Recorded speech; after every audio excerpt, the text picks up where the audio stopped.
খাইয়ালাম। খাইতে খাইতে আপা উনি চলে আসবে। ওকে আচ্ছা। আকবর জি আপু। চার সাথে বিস্কিট দাও না কেন? শুরুতেই গলদ। প্রথম দিন এসে আমার বই নষ্ট করে ফেলেন, এখন কি পড়বো? Sorry, extremely sorry. সরি বললেই সবকিছু সলভ হয়ে যায়, এত ইজি। আচ্ছা আমি পরিষ্কার করে দিই। পরিষ্কার করা তো আপনার কাজ না।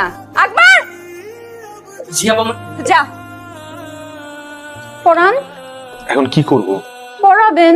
হ্যাঁ ঠিক আছে। স্যার আজকে আমার পড়ার মুড নাই, আপনি চলে যান। কোথায় গেছে মুড? মানে কতক্ষণে ফিরতে পারে মনে? মুড আর আজকে আর আসবে না। আজকে আর আসবেই না? কি হলো, বসে আছেন কেন? যান। হ্যাঁ যাই, না হলে আকবরের মতো আমার নাম ধরে ডাক দিবে আবার। আসি। আচ্ছা তোর নতুন স্টুডেন্টের খবর কি? ভালো না, মনে হয় না স্টুডেন্টের বেশি দিন পড়াইতে পারবো। কেন?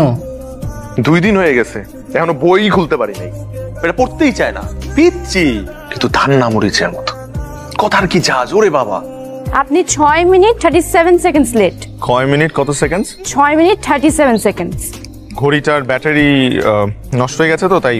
ঘড়ির সাথে লেট হওয়ার কানেকশন কি? না না, ঘড়ির সাথে লেট হওয়ার কোনো কানেকশন নেই, বাসের সাথে আছে। আমি বাসে করে আসি তো ট্রাফিক জ্যাম ছিল। বাসে? আপনার গাড়ি নেই?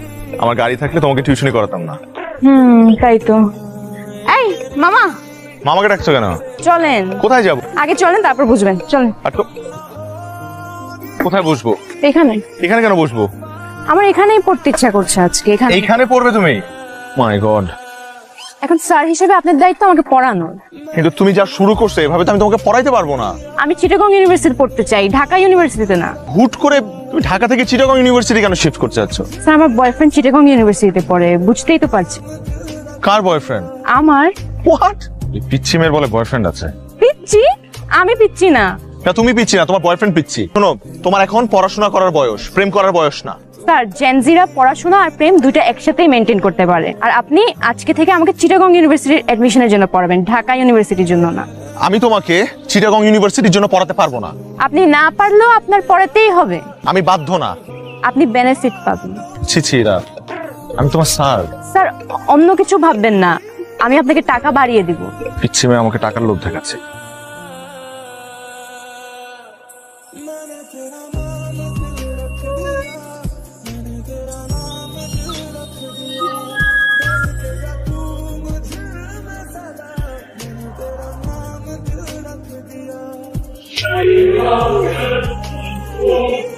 আগে দেখেন কোন একটা ভুল হচ্ছে। আর বল, কত বড় সাহস!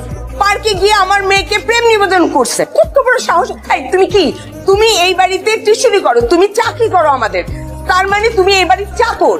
তোমার মালিকের মেয়ের দিকে তাকাইছো, তোমার তো চোখ তুলে ফেলা উচিত। এই পুলিশে ফোন করো, পুলিশে ফোন করে ওকে ধরে দাও। ও আজকে আমার মেয়ের সাথে এরকম করছে, কালকে আরেকটা বাড়িতে গিয়ে করবে। ও যেন কোনো বাড়িতে টিউশনি করতে না পারে তার ব্যবস্থা করো। তুমি তো একদম ছোট লোকের বাচ্চা কোথাকার। প্লিজ আন্টি, আপনি আমার মা বাবাকে নিয়ে কিছু বলবেন না। খুব লাগতেছে না? এই তোমার কি ধান্দা ছিল যে এই ফ্যামিলিতে ঢুকে নিজের স্ট্যাটাসটাকে আপ করবা? ছি ছি, যাও বেরো, যাও গেট লস। আবার বসে আছে ছোট লোক কোথাকার।